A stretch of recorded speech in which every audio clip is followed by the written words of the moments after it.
Tô gravando agora à noite, provavelmente vocês amanhã vão estar assistindo isso aí durante o dia ou à tarde, mas hoje é domingo, certo? A gente vai ter a primeira aula aqui de matemática. A gente vai ver a apresentação, quem sou eu, conteúdos da prova e a gente vai começar a ver o primeiro conteúdo da prova, que são conjuntos numéricos. Quem sou eu? Eu sou um ex-aluno do VC, hoje sou professor voluntário já há 6 anos. Faço engenharia mecânica na UFPE. Sou professor particular de alguns alunos do Santa Maria, GGE, motivo de aula para outros colégios também, né? Outros colégios não, outros alunos de outros colégios também, porque é aula particular, do isoladamente para um indivíduo, dois no máximo, certo? E sou pesquisador do PADMEC, na UFPE também. Esses aqui são os conteúdos, né, que a gente vai ver: conjuntos numéricos, intervalo na reta real, medidas de tendência central, média aritmética, moda mediana.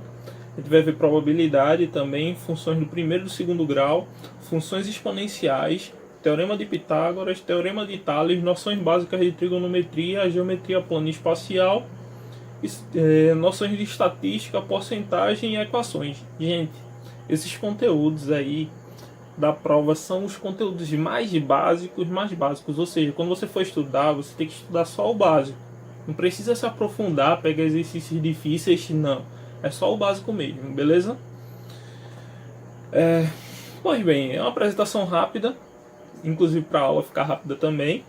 A gente vai ver aí conjuntos numéricos, né? Parte 1, números naturais e inteiros. Pois bem, os números naturais, como vocês podem ver aqui, os números naturais foram usados para contar coisas encontradas na natureza, certo? Então, se os números naturais eles são são os números que a gente usa para contar na natureza, começou em algum lugar. Qual foi a necessidade? Foi a necessidade de contar justamente o número de ovelhas, certo? Então temos aqui na imagem um cara colocando uma pedra para cada ovelha.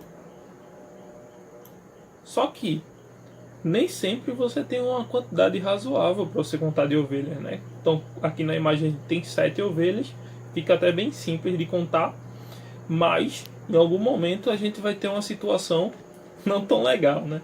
Vocês podem ver aí na imagem, a gente tem uma quantidade de ovelhas gigantesca, então você ia ter que precisar de muita pedrinha, perder tempo procurando pedrinha para você contar o tanto de ovelha.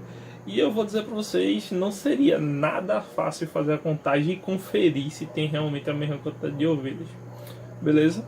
Então, diante dessa dificuldade, algumas sociedades criaram suas formas de contar, certo? Então temos aí o sistema de enumeração egípcio, que já vinha com símbolos, né? Eles colocavam um traço para 1, 2 traços para 2. É sempre muito importante você pensar na necessidade que eles tiveram para começar a iniciar, né, esse tipo de tecnologia. Então não basta só você eu tenho que decorar o que é números naturais, qual é o símbolo dos números naturais. Não, cara. Pega a ideia da coisa, números naturais, número que a gente encontra na natureza, beleza? Isso é o importante. Ou seja, eles acabam sendo aqueles números bem certinhos, 1, 2, 3, como a gente vai ver agora no próximo slide. Aqui também dá para ver, né, que o que a gente usa, o sistema que a gente usa numérico são os algarismos arábicos, certo? Então, seguimos aí para a próxima etapa. Números naturais. Geralmente a gente coloca o N, certo? Esse N ou esse outro N aqui que eu vou escrever para números naturais, certo? Então os números naturais eles são o 1, o 2, o 3, o 4, o 5 e assim indefinidamente até o infinito, beleza? A gente tem uma outra notação para números naturais, que são esses quando aparece com um algarismo. Esse algarismo aqui significa, que esse algarismo é esse asterístico, certo? Então o que é que significa? Significa que aqui eu tenho o número 0, mas esse 0 deixou de existir. Então são todos os números naturais desconsiderando o 0, beleza? Você pode fazer uma associação, que eu gosto muito de fazer associações, certo? Isso é importante para ajudar você a lembrar. Então você pode pensar que o zero virou esse asterisco. É uma forma legal e interessante de você pensar nisso. Pois bem, agora indo para os números inteiros. Qual é a grande tecnologia que se criou para a gente... tecnologia não, né? Qual foi a situação que fez com que a gente pensasse em números inteiros? Foi a necessidade da gente descrever uma dívida, uma ausência, um saldo negativo, coisas do tipo. Então a gente vai sinalizar como sinal negativo. Esse sinal negativo ele tem importância muito grande em assuntos que a gente vai ver depois, certo? E aí entra aquela história de jogo de sinal e tal. E aqui é que você precisa prestar atenção, porque aqui tem explicação mais simples. Quando você chegar lá na frente, você vai se deparar com algumas coisas que são complicadas. Para você entender essas coisas complicadas, você precisa prestar bem atenção nisso, beleza? Então vamos focar aqui. Qual o grande lance? Os números inteiros, eles não são necessariamente números que são criados observando a natureza. Então por isso que a gente criou números inteiros, pois você nunca vai ver uma ovelha negativa. Temos aí, eita, que danada é isso, né? A gente não tem como ter uma ovelha negativa. Essa ovelha ela não vai ter um sinal negativo porque a gente viu na natureza. Isso aí é uma abstração mental que o homem criou para descrever a ausência numérica, a ausência de alguma coisa, certo?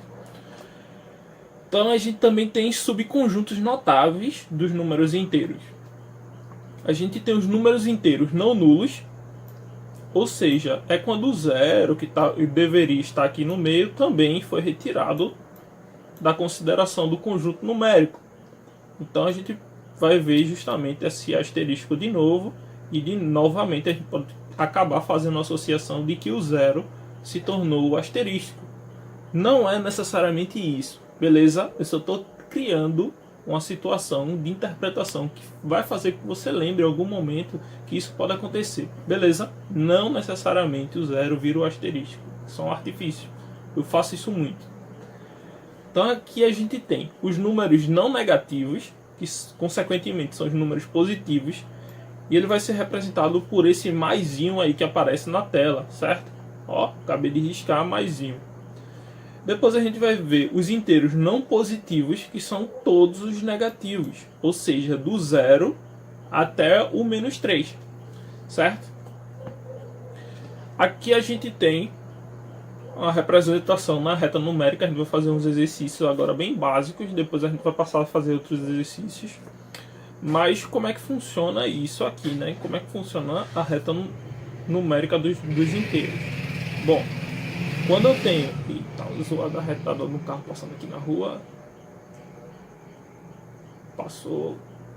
Vamos continuar. Pois bem, quando a gente tem uma operação simples, 4 e menos 3. Vamos pensar aqui o que está acontecendo. Quando eu tenho essa situação, significa que eu estaria aqui nessa posição 4. Certo? Isso aqui não é um zero, não. Isso aqui é só uma bolinha. A posição que eu estou. Certo? Então vou chamar aqui, a gente está em A. E daí o que acontece? Depois que eu coloquei esse número 4, eu vi em que ponto eu estou da reta real. E aí percebam, a reta real ela é simétrica. É 0 no meio. E depois ele cresce positivamente para a direita. E depois, e do outro lado, ele cresce positivamente, negativamente à esquerda. Eu dei essa travada aqui porque eu não sei como é que vai ficar no vídeo. Se ele vai corrigir o lado esquerdo ou direito, se vai estar ok. Mas enfim. E daí o que acontece? Se eu tenho 4 e ele está sendo subtraído por 3, então ele vai acabar voltando 3 casas. É isso que significa, ó. 1, 2, 3. E o resultado de 4 menos 3 é o 1. Portanto, eu volto 3 casas, saio do 4 e vou para o 1. É isso que quer me dizer. E se eu estiver na posição menos 3? Se eu estou no menos 3, eu estou aqui. E daí eu faço uma soma com 4. Ele vai sair pulando 4 casas para o lado direito. Tá pegando a ideia da coisa? Tipo, Quando eu coloco ele positivo, ele vai para a direita. Quando eu coloco ele negativo, o número negativo, significa que ele vai mudar para a esquerda. Mas como eu estou começando com o número negativo, ele já começa à esquerda. E aí ele vai caminhar 4 unidades para a direita, dado que o 4 é positivo. Então vamos ver aqui. 1, 2, 3, 4. E vamos parar na mesma posição. Certo? Então, portanto, é isso que acontece quando eu tenho o 4 menos 3, que eu estou na situação positiva e aí eu vou para negativa, ou quando eu estou na negativa e vou para positiva também. E aí o que acontece quando eu tenho simplesmente, aqui quando a gente vai começar a ver um pouquinho de jogo de sinais agora, o que acontece quando eu tenho o sinal negativo, certo? O sinal negativo, ele simplesmente faz a função de oposição, é como está escrito aqui, ó. Foi a partir dos números inteiros que começamos a notar a simetria entre os números pelos números opostos. Então, se a gente tem o menos 2 aqui, e eu digo é menos 2, esse menos ele está dizendo assim, o oposto. O oposto a quem? O oposto a esse número. E aí, se ele está oposto, ele está do outro lado. Se ele está do outro lado, ele está do outro lado de quem? Do zero. O zero é como se fosse uma barreira central em que ele está de um lado e ele vai para o sentido oposto. Então, o oposto do menos 2 é 1 unidade, 2 unidades. Temos o zero, então a gente vai andar 2 unidades continuando para o outro lado. 1, 2. Então ele se encontra aqui. Logo, o oposto de menos 2 é o 2.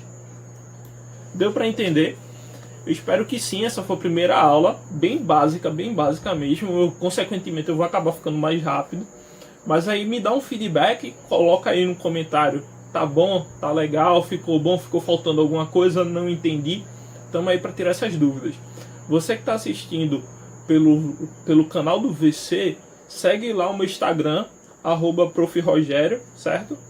É Rogério Tiuma, @prof.rogériotiuma. Você segue lá e também vai estar no YouTube, beleza? Até mais, boa noite e boa aula. Logo em seguida veremos aqui números racionais e números irracionais.